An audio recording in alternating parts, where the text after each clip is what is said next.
Henry Lau, seorang mahasiswa kampus Wiley, sedang menggoda wanita di dalam bar yang ia tidak ketahui sudah memiliki suami. Kemudian suami wanita itu datang dan menghajar Henry hingga keluar bar. Pertengkaran antara keduanya tidak terelakkan. Henry mengeluarkan pisau cukur dari sakunya, dan ketika Henry akan melukai orang itu, ia dihentikan oleh seorang lelaki. Di suatu pagi ketika Henry dan mahasiswa lain sedang di dalam ruang kelas,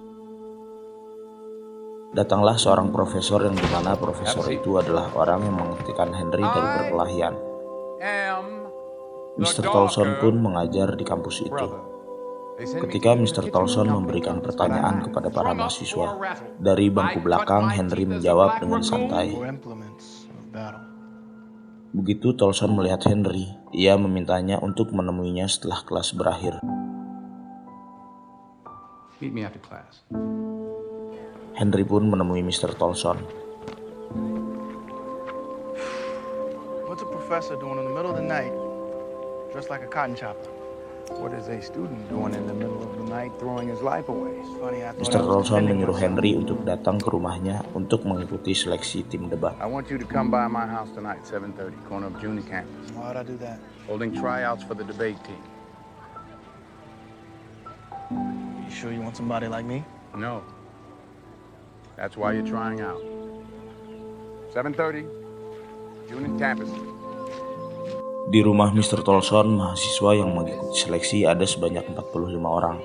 Dan dari semua itu hanya ada 4 yang terpilih, di mana 4 orang itu adalah Farmer, anak dari pendeta yang terpandang, Henry, Mr. Burgess, dan seorang perempuan bernama Samantha. Samantha adalah wanita pertama dalam sejarah tim debat. What makes you think you should be the first?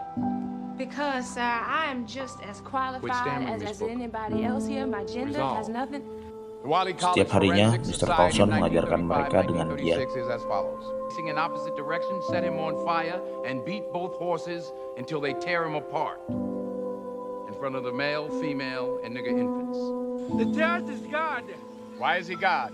Because he decides who wins and loses, not my opponent. Who is your opponent? He doesn't exist. Why does he not exist? He's merely sending words to the truth I speak. Who's the judge? The judge is God. Why is he God?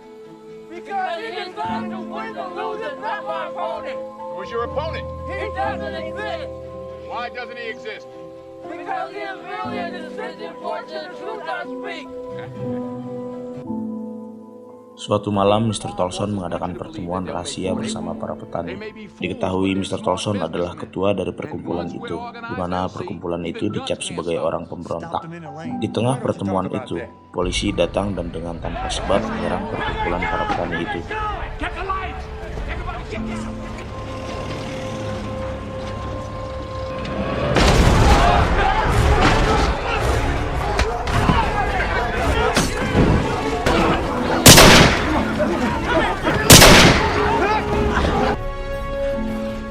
Tapi untungnya Mr. Tolson lolos dari penyerangan itu.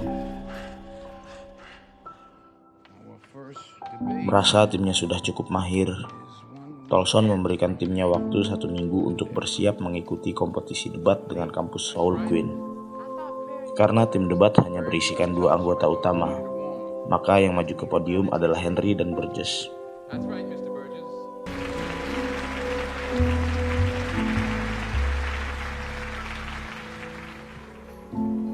Resolved. You have to give the economy life, not tax it to death. Now that made sense when it was more work than men willing to do it. But those days are gone. Now there are millions who want to work. Walaupun ini kompetisi debat pertama bagi Henry, ia bisa memenangkan kompetisi itu. She named the most powerful source imaginable. The look in a mother's face when she cannot feed her children. See the blood on his feet from walking barefoot in the cotton fields? Or do you ask his baby sister with her belly swollen from hunger if she cares about her daddy's work ethic?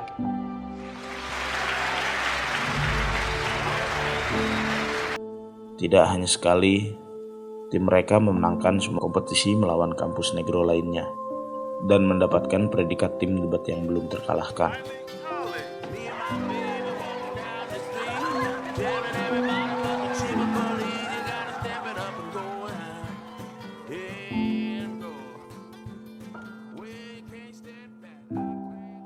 Mr. Tolson mengadakan pesta kecil-kecilan di rumahnya yang dihadiri oleh seluruh anggota tim debatnya. Tolson mengabari bahwa mereka untuk pertama kalinya dalam sejarah akan berdebat melawan kampus orang-orang kulit putih. University of Oklahoma. Not University of Oklahoma, Oklahoma City University. Di tengah perbincangan mereka, Mr. Burgess menyatakan undur diri dari tim karena ia tidak suka dengan Mr. Tolson yang bergabung dengan para pemberontak. I'll debate Anglo-Saxons anywhere. In a dark alley with no light, with a candle lit and people chasing you down with guns. No, I'll debate Anglo-Saxons anywhere. I ain't afraid.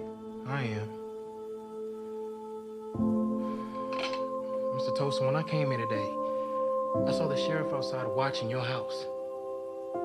What's going on?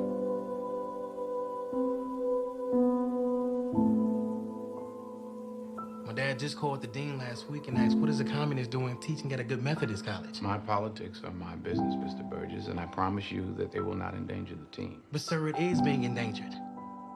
I came to Wiley College to be educated, not investigated. I don't want to be dragged into anything. If my parents want... Mr. Tolson, please. Just tell me you're not a communist, otherwise... Otherwise what? Otherwise what? My father says I have to quit. Nobody wants that. Then tell me. As I said, my politics are my business. Well, I guess I have to resign.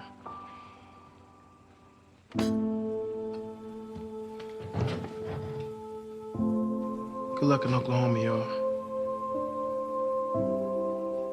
I know you'll win. Dengan undur dirinya Mr. Burgess, Samantha menggantikan posisi Mr. Burgess, dan ia akan berduet dengan Henry di podium debat melawan kampus Oklahoma.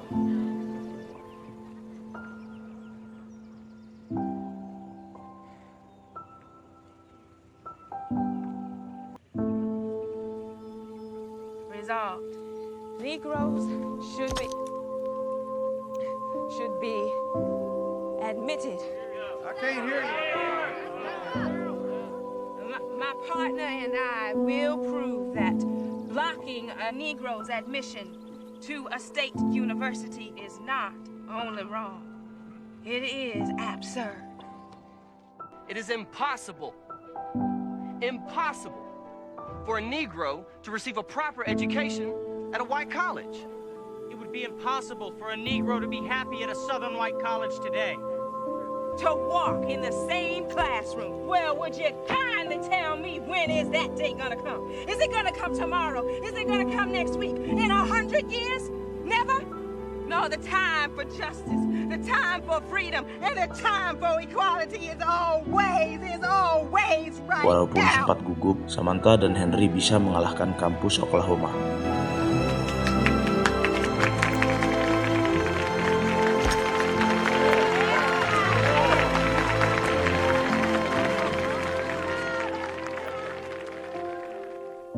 Di dalam kampus Wiley, Sheriff berdatangan menghampiri Tolson karena ia dianggap sebagai kepala pemberontakan. Mr. Tolson dibawa dan ditahan di kantor polisi setempat. Namun tidak berselang lama, warga mendatangi kantor polisi dan meminta polisi melepaskan Tolson.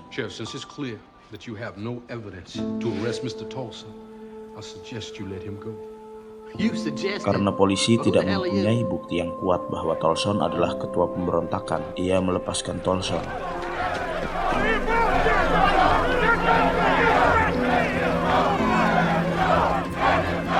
Kemudian Tolson disambut dengan tepuk tangan meriah oleh warga.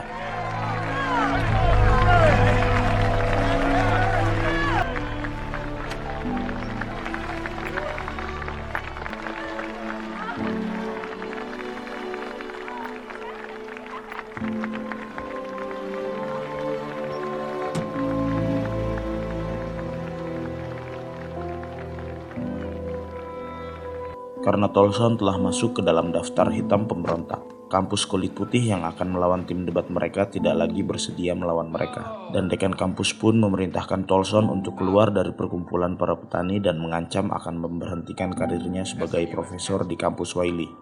Namun Tolson mempunyai rencana agar ia bisa memperbaiki namanya. Ia akan menyuruh timnya melawan dan memenangkan kompetisi debat melawan kampus terbesar dan terbaik, yaitu Harvard. Namun sebelum itu terjadi, ia terlebih dahulu harus melawan kampus negro terbaik, yaitu kampus Howard. Apabila ia bisa mengalahkan kampus itu, tim debat mereka akan dipandang oleh kampus Harvard. Di malam hari, Tolson dan tim melakukan perjalanan ke kampus Howard. Di tengah perjalanan, mereka melihat gerombolan orang kulit putih yang sedang menggantung dan membakar seorang kulit hitam.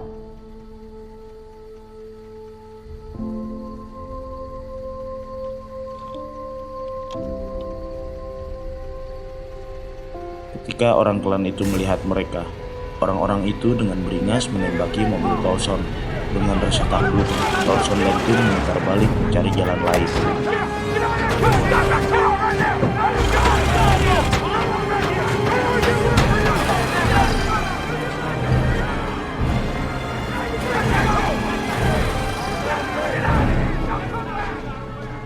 Atas kejadian itu, Henry yang sakit hati melihat kejadian tadi memutuskan untuk pergi ke bar dan mabuk dengan wanita lain.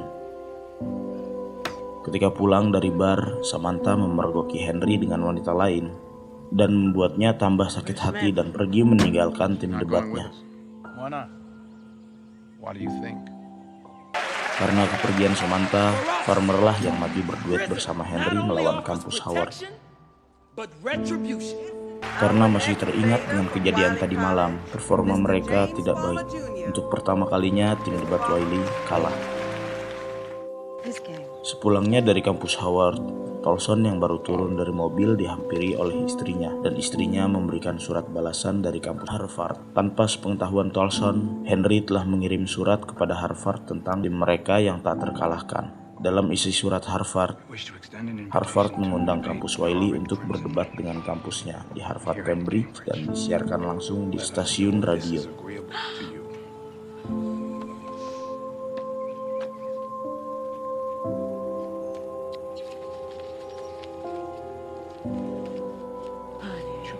Keesokan harinya di kampus, Samantha meminta maaf atas kepergiannya saat itu, dan ia meminta bergabung kembali dengan tim debatnya.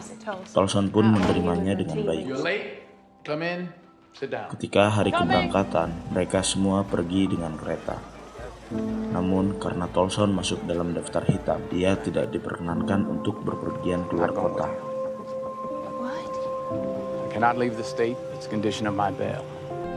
Maka dari itu, tim debat ini pergi tanpa gurunya.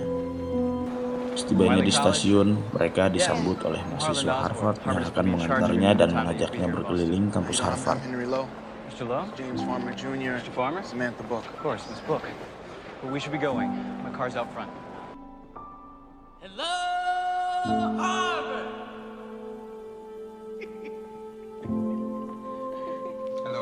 Mereka diberi waktu 2 hari untuk menguasai topik yang akan didebatkan di podium. Here's your coffee, sir. Mr. Wilson? Mereka pun mempelajari topik itu dengan sungguh-sungguh dan tanpa mengenal lelah. Satyagraha, from the Sanskrit, meaning truth and fairness.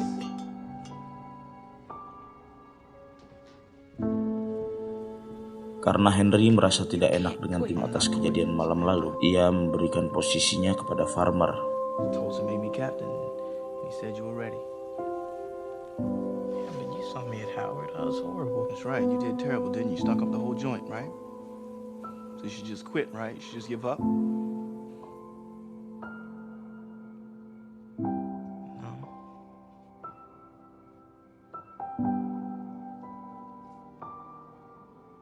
Who's the judge? What? Who's the judge? Judge is God. Why is he God? Because he decides who wins or loses. Not my opponent. And who is your opponent? He doesn't exist. And why doesn't he exist? Because he is a mere dissenting voice to the truth I speak. That's right. Speak the truth. No idea prevails without the support of the majority. The people decide the moral issues of the day, not a majority of one. Majorities do not decide what is right or wrong. Your conscience does. In Texas, they lynch Negroes. My teammates and I saw a man strung up by his neck and set on fire. We drove through a lynch mob, pressed our faces against the floorboard. I looked at my teammates. I saw the fear in their eyes. And worse, the shame. What was this Negro's crime that he should be hung without trial in a dark forest filled with fog? Was he a thief? Was he a killer? Or just a Negro? Was he a sharecropper? A preacher? Were his children waiting up for him? And who are we to just lie there and do nothing? No matter what he did, the mob was the criminal. But the law did nothing. Just left us wondering why.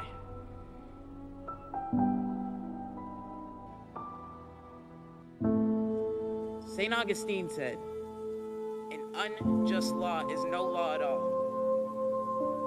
Which means I have a right, even a duty, to resist. With violence or civil disobedience.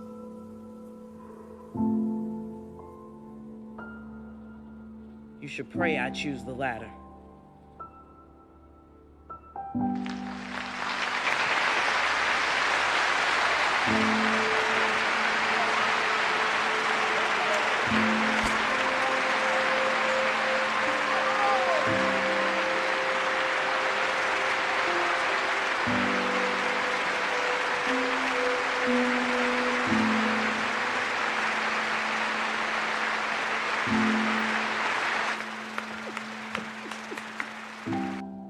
And the winner is...